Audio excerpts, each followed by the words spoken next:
Yo ya ashama assalamu alaikum wa rahmatullahi wa barakatuh. Ilmaana ayya kan dhiyo fagoo jirtan cufti keessan bakkuma jirtaniif lafa jirtan kamittu nageenyi rabbi bal'aaf guddaan sun isin bira haa jiraatu. Kun chaanaala YouTube Nasruu Abbaa Hojiiti. Har'as hojii bareedu tokko qabannee dhufneerra. Hojiin tuni tarii tan asiin dura hojjennee wal fakkaattu.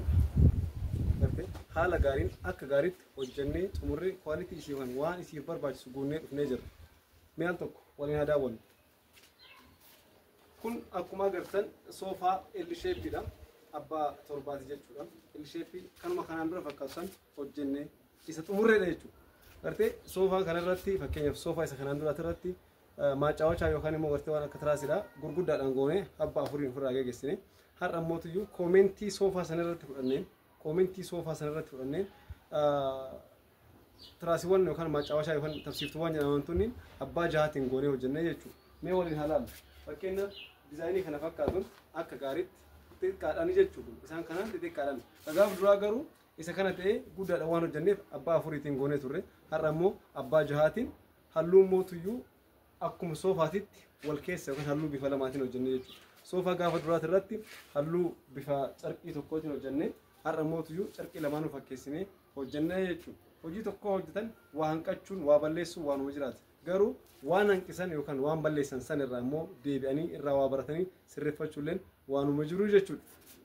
Haaluma kana fakkaatuun kunoo soofaa isin agartan tana akka kanatti soofaa miidhagduu bareedduu taate kana walumaa galatti tiraasiiwwan jaha wajjin hojjennee xumurree ifirraa shanya'uufi jechuudha. Isiin kun kan deemtu Arsii Roobeeti. Arsii Roobee deemti. Arsii Roobeet irraayyuu xiqqashoo waan gadi fudhattu nutti fakkaata. Kanaan wal qabatee namoonni naannoo Bahaarsii naannoo Arsii Roobeet irra jirtan Arbaa Guuguun, Diksiisiin, Habeen, Baleen ilaa hanga aanaa colleetitti achi keessan gadi taree kana guutuu namoonni hedduu ajaja nu biraa qabdanii namoonni naannoo sanirra jirtan kan asirraa nurraa fagaachuun keessan qabatama ta'e nama lama sadii yookaan afur ta'uudhaan meeshaa tokko lama yoo barbaadan walitti eda'amtanii yookaan walitti gurmooftanii meeshaa hamma barbaadanii yoo ajajattan isinii geessuu ni dandeenya. Bakka tokkotti meeshaa keessa irrattamne isin hundaafuu waan aanaa tokko keessa jirtan fa'aa yoo ta'e bakkuma tokko isinii geessuu ni dandeenya. Gamanumaan jechuudha. By the way obboleettiin teenya gaariif jabduun namaa haati meeshaa kana nu biraa ajajatte meeshaalee hedduu nu biraa qabdi. Waan kana fakkaatu soofaa kana bareedu kana nu biraa qabdi. Algaa daa'immanii tadarraabii kan irraa fi jalaan jiru nu biraa qabdi. Algaa mataa ishii danda'e immoo kan gartee ofii itti fayyadamtu jechuudha. Meetir kaamsadhaan dizaayinii adda ta'e nu biraa qabdi. Algaawwan saniis akkasumatti waraabnee kan isin biraan geenyu ta'a jechuudha. Ammaayis TV staandi tokko dizaayinii ofii isiitti filatteen ofumaa isiitti dizaayina filattee I think dizaayinii san warroota hindii tokko irratti agartee na fakkaata iskiriinshot gootee na ergite akkasumatti hojjennee fi xumurree jira jechuudha. Eegalee waan kana fakkaatan nu biraa qabdi. Ammaayis meeshaalee karaa onlaayinaatiin bitamaniif illee nu biraa qabdi. Obboleettii teenya saniin inshaallah hojiilee kan kee ofirraa xumurree jirra. Xumuruu qofaa miti waan hunda fixannee jirra. Inshaallah meeshaalee biraa kanneen gara naannoo Itayyaa fi dheeraati irratti ajajoota qabnu jira. Ajajaan xumurree namoonni gariin kan xiqqashoo wal dubbisnee hin jirre yookaan immoo maallaqni hin xumuramneetu jira. Sababa namoota saniitiif isinirraa turre gaafa sunis kan nu galu taate immoo bakkuma tokkotti fe'annee meeshaa keessanis tartiibuma keessanii warra dheeraa jirtaniif illee dheeratti isinirraa buufne achumarraan firra garagallee gara Arsii Roobeetitti firraa yaanaa jechuudha. Haaluma kana fakkaatuun namoonni meeshaalee akkana kanneen barbaadan halluu gosa garaagaraatiin dizaayinii gosa garaagaraatiin hojii kamuu qulqullinaan haala amansiisa ta'een hojjennee isinii dhiyeessuuf bakka nu ajajjan isinii geessuuf karri keenya banaadha jechuudha. Ispeeshaalii keessattuu warroonni dhiyeenya kana immoo hojii Arabiyaa Majlisii keenya agartanii waa'ee dhimma Arabiyaa Majlisiitiin nutti dhufaa jirtan majlisiiwwan gosa garaagaraa dizaayiniiwwan gosa garaagaraa of biraa qabna. Akkaatama dizaayiniitiin gatiin hundaatu garaagara. Fakkeenyaaf soofaa kanarra birrii 50,000 yookaan 60,000 70,000 yoo isin jedhe soofama ta'ee kan birrii 90,000 jira. Soofama ta'ee yoo kun 60 gurguramu kan 45 yookaan kan 50 jira. Akkaatama dizaayinii isaatiin akkaatama gartee xinakkaaree yookaan immoo gosa huccuuwwan isaatiin waan garaagaraatiin hunduu garaagara waan ta'eef gatiin isaa garaagara. Namoonni majlisa dheengaddaa sallaaltanii yookaan 10,000 11,000 illee isin hin jenne akkaataa fageenyaatiin wantoota garaagaraa herreega keessa oolchuudhaan yoo nuti isin beeksifnu yookaan gatii isinitti himnu gatii saniin meeshaa biraa yookaan immoo waan majlisii jedhame guutuu waan birrii 10,000 yookaan 11,000 hojjetamu isinitti fakkaata. Garuu akkasii miti. Haalli isaa jechuudha. Akkaatama dizaayiniitiin gosa huccuutirraa ka'ee boonnidii yookaan tiiknesii isaa abbaa 20, abbaa 30, abbaa 40 waan kan hunda of keessaa qaba jechuudha. haaluma kana fakkaatuun hundi hojiitu garagara waan ta'eef jecha namoonni hojiilee nu biratti ajajattan akkaatama diizaayinii ajajattaniitiin wanti hunduu gatiinis garagara ta'uu isaa akka beektan gamanuma isin hubachiisuu barbaadna. Inni lammataa immoo namoonni soofaa barbaadan soofaa qofa jettanii yoo ajajan soofaa diizaayinii isin filachiifna. Isa akka kanaa kanneen jechuudha kan lafarraa ol ka'u gurguddaa kanneen. Garuu soofaan kun majlisii wajjin garaagarummaa xiqqoo qabu jechuun ni danda'ama. Majlisiiwwan agarraatti nu hojjetaa irra abbaa tiiknasii 20 fi abbaa 30 baay'inaan abbaa 40 nu ajajuu waan hin jirre. Garuu kun immoo abbaa 30 irraa yoo waan xiqqashoo ol siqa waan isa jabu keessa. Waan miila namaallee hin fannisne waanuma akka salphatti fataa jettanii irra taa'uu dandeessanidha jechuudha. Kanaaf namoonni meeshaa akkanaa barbaadan karaa lakkoofsa WhatsApp keenyaa akkasumas karaa chaanaala TikTok fi YouTube immoo jabenis ta'e karaa chaanaala TikTok fi YouTube Nasruu Abbaa Hojiitiinis hojiilee keenya argachuu ni dandeessan. Hojiileen keenya kanaa fi kan kana fakkaatan qofa osoo hin taane meeshaalee manaa kamiyyuu diizaayinii isin nu ajajjan hundaan hojjennee isin biraan kan geenyu ta'a.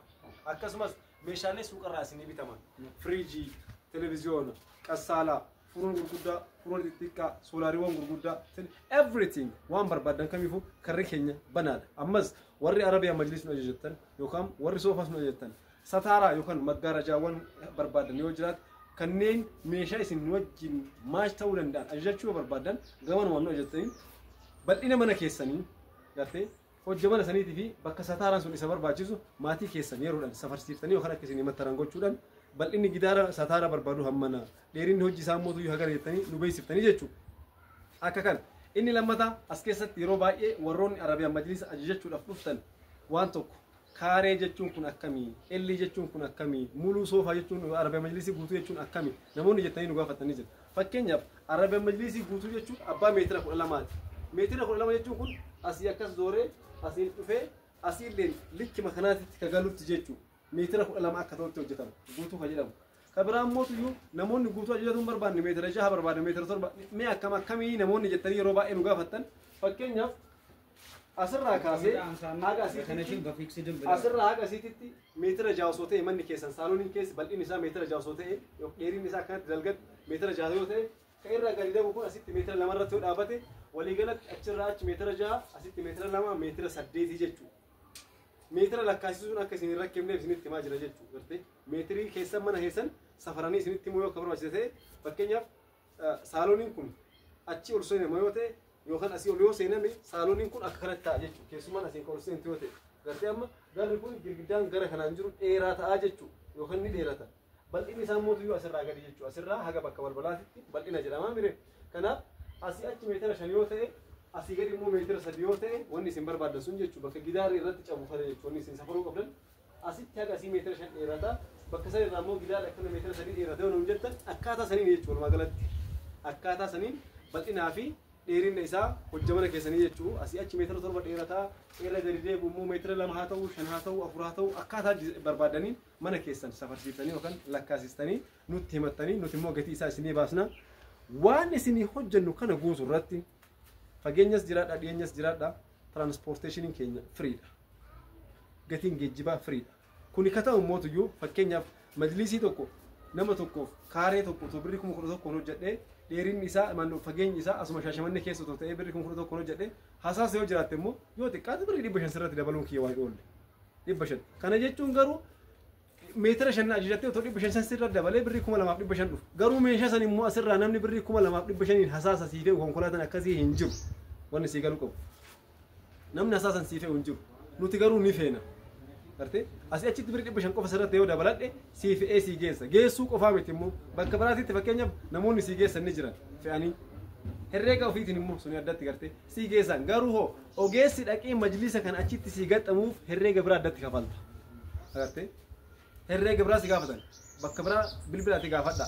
Konkolaataa rakkoon qabu nuu si gargaarra siin jedhan fakkeenyaaf. Sanuu dhiyoo yoo taate fakkeenyaaf Shaashamannee irraa hasaasa yoo taate yookaan Nageellee yoo taate yookaan Dudula kanneen dhiyoo kana konkolaataa gatii otoo 5,000 ta'e walakkaa nu si gargaarra walakkaa of dandeessin jechuun maal. Garuu ogeessi dhaqee mana san keessatti si gartee si rattabu yookaan mana san keessa dhaqee mana keetitti si gaxxamuuf immoo herreega kophaatti kafalta.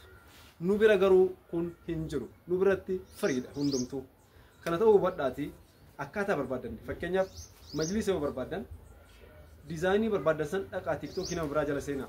YouTube na jala seenaa yookaan kan namoonni biraa beeksisa yoo agartan ila kunoo kana meeqannaa hojjetta jedhan gaafadha. Ana na gaafattanii takka lama sadii jedhee 5-6 dizaayinii gara 10 isinii erga. Kun meeqa kun hoo meeqa kun meeqa abbaa tiiknasii 20 birrii 10 siin jedhee abbaa tiiknasii 40 illee waati 10 naan jedhe akkamiin naa waata zariiti ina waata jechuudha. Kanallee ilaalcha keessa galfadha. Ni galaami akkasitti inni lammataan namoonni soofaa kana nu ajajatan fakkeenyaaf soofaawwan kun tanashii yookaan kan irraa ka'anii jechuudha. Akkaataa kanaan kun irraanii ka'a sa'aatii barbaadetti irraa kaastee isa kana qulqulleessitee itti deebisuu dandeetta. Fiksidii yookaan immoo tuyyuu kan irraa hin kaanetu jira. Fiksidii sanniin yoo ta'e immoo gatiin isaa ni qannasa. Fiksidii sun gatiin isaa garaagarummaa hanga 5,000 irraa hanga 10,000tti ni qaba. Namoonni akka isaan barbaadan yoo jiraate illee nu dubbisa. Kanaaf akkaatuma humna keessaniitiin akkaatuma fidhinnaa keessaniitiin wanti kamuu sadarkaa isaa eeggate. Fakkeenyaaf Arabiyaan Majlisiin inni gadaadhaan birrii 10,000 yoo jenne inni olaanaan kaaree tokko charratti abbaa birrii 17,500 ni jira. Fakkeenyaaf san namni ajajatu baay'inaan hin jiru. Gara Finfinnee kana yoo ilaaltan garuu VIP waan jedhamu jira. VIP sun kaareen tokko chaga birrii 24,000ti. Kaareen takkatti. Majlisiin asitti hojjennu kana birrii 10,000 yoo si hojjenne VIP sun immoo meeshaan isaaf itti fayyadaman dhugumatti gatiin isaa hedduu qaalii ta'uu akka ka'e kaaree tokko birrii 24,000 ni gurgurama. Abbaa barbaade bitata agartee. Kana ta'ullee ilaalcha keessa galfadha. Kun chaanaala YouTube Nasruu Abbaa Hojiiti. Obboleeyyan kiyya qaalii bakka jirtaniif lafa jirtan kamittuu nageenya rabbii bal'aaf guddaan sun bal'inaa fi guddina isin bira haa jiraatu. Namoonni hojiilee keenya barbaadan algaa, biffee, soofaa, tasriihaa, doolaaba, kitchen cabinet, everything meeshaalee mana kan elektirooniksiis ta'e kanneen mukaa yookaan hojii keenya ogummaa keenya wal qabatan kamiifiyyuu karri keenya banaadha. Soofaaf Arabiyaan Majlisiis karri keenya banaadha. Gartee maggaarajaawwan gosa garaagaraa minxaafiiwwan gosa garaagaraa kan lafarra afaman gurguddarraa hamma xixiqqaatti waan nu barbaadan kamiifuu karri keenya banaadha. Ammas namoonni meeshaalee nu biratti hojjetamu hin barbaanne kanneen meeshaalee bakka biraatirraa isinii bitaman barbaadan gatii madaalawaadhaan isinii binnee isinii dhiyeessuu ni dandeenya. Kan hordofuudhaan namoonni karaa chaanaalii fi yuutuubiitiin viidiyoowwan teenya agartan hundi keessan like, share, subscribe gochuun nu hordofaa fooloo to'enya nu tolchaadha. Karaa chaanaala yuutuubii immoo jabinis viidiyoo tu saffisan akka isin bira geettu abdiin qaba. Ulfaadhaa galatooma isiniin jedha. Kun chaanaala yuutuubii Nasruu Abbaa Hojiiti.